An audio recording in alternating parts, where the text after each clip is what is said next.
You think you know what a prison looks like from the inside. You have seen the movies, the orange suits, the angry guards, but Hollywood lies to you. The inside is not just a building with locked doors. It is a fully functioning city surrounded by concrete and barbed wire. It has its own economy, its own rules, and its own government. The guards don't run this city, the gangs do. If you try to survive alone, you will fail. You must join the system. Welcome to the Concrete Hotel.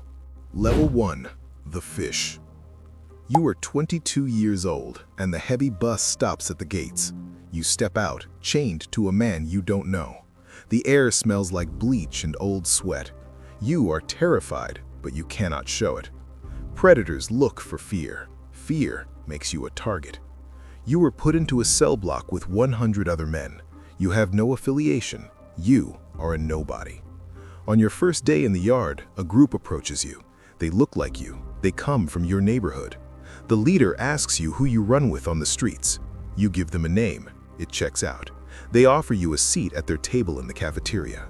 This is not kindness. This is a test. If you sit anywhere else, the other groups will test you. The rules are simple. Never look at another man's tray. Never reach across the table. Never show disrespect. Later that week, an older member drops a folded magazine on your bunk. There is something heavy and sharp hidden inside the pages. Hold on to this tool, he says. You don't ask questions. If the guards find it, you get 30 days in solitary. If you refuse to hide it, the group will handle you permanently. You hide it. You are now part of the machine. Level 2. The Mule. 6 months inside, you have proved you can keep a secret. Now they need you to work. The inside economy runs on packages, cell phones, tobacco, and the inventory. The guards confiscate it, but it always comes back. Your job is transportation. You have visits from a female friend. She brings a small package hidden in a potato chip bag.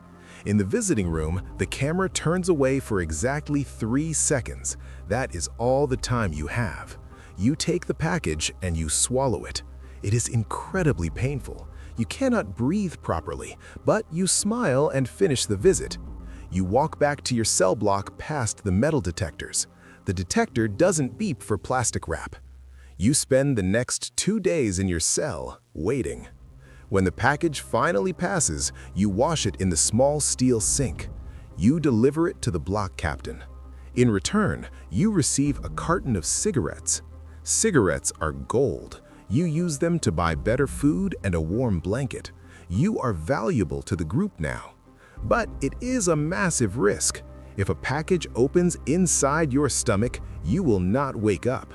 But in this environment, risk is the only currency. Level 3. The Soldier. You are 25. You have proved your loyalty. You're taken to a cell at night. A man has a makeshift tattoo machine made from a Walkman motor and a guitar string.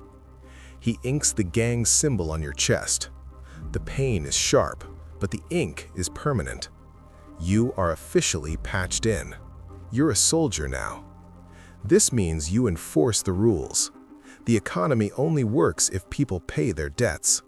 A guy on Tier 2 owes your group for 10 packs of noodles and 3 phone calls. He says he will pay next month. Your captain tells you to handle the problem.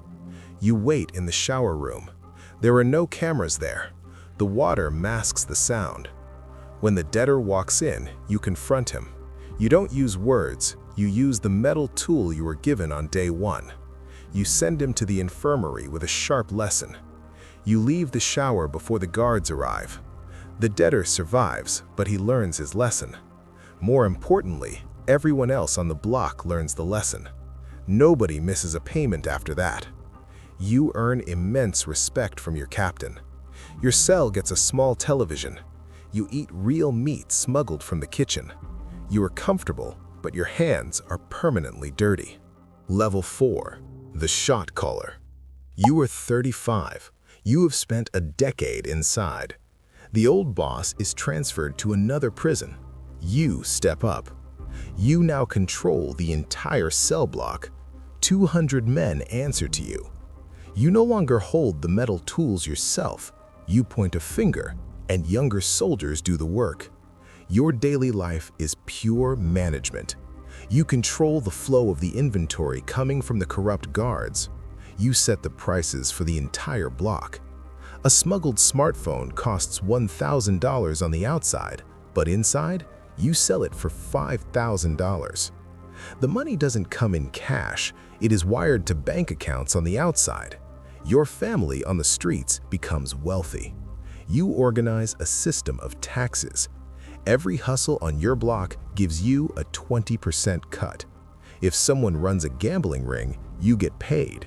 If someone makes alcohol in their toilet, you get a taste. But with management comes politics. You have to keep the peace.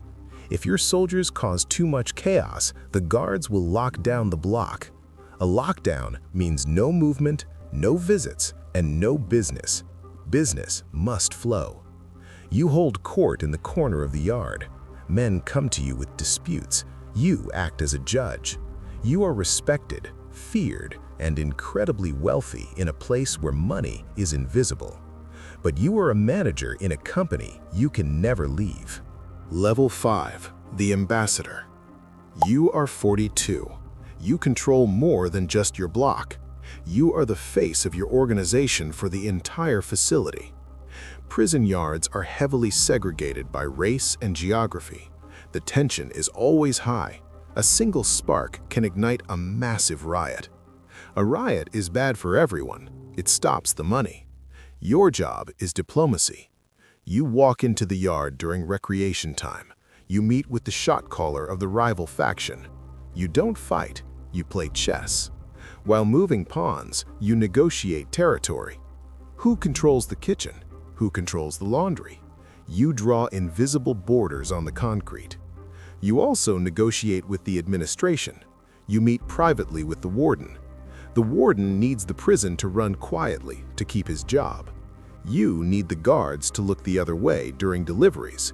It is a mutually beneficial agreement. You promise no violence in the cafeteria. In exchange, your cells get fewer random inspections. You are a politician in a concrete suit. But diplomacy is fragile. If an unsanctioned fight breaks out, you must order a severe correction. You must show the other factions that you are in control. You shake hands with enemies, knowing they want your territory. Level 6, the council member. You are 50. You are in the upper echelon. You no longer manage a single prison, you manage the state. You sit on a council of 3 or 4 men. The guards barely speak to you. They know your power. You live in a private, high-security block. You communicate through coded letters smuggled by corrupt lawyers. These letters direct operations on the streets outside. A rival cartel in the city is taking your territory. You sit in your cell, thousands of miles away.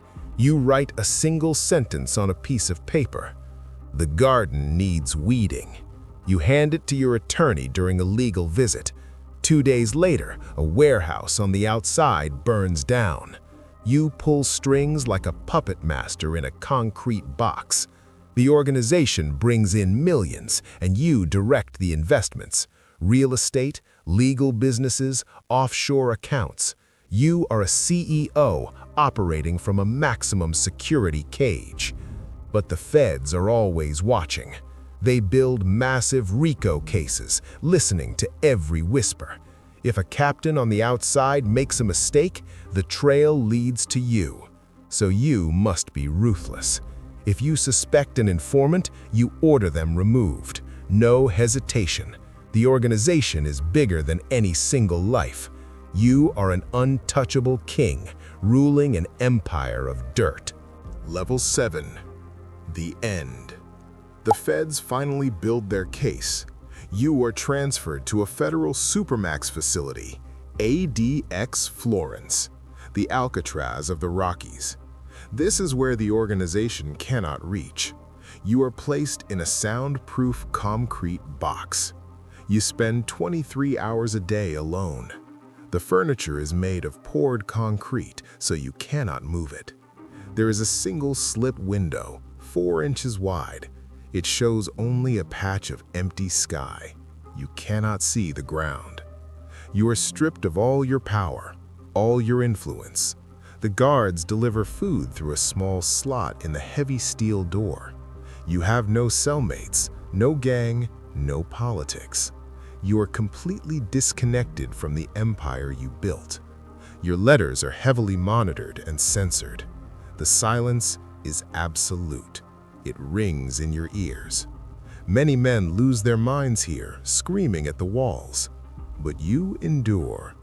You exercise, you read, you pace the tiny floor. You wait for a release date that says, life. You will never walk on grass again. Back in your old prison, a new block boss steps up. He takes your bed, he takes your territory. The concrete hotel continues operating without you. The cycle never breaks.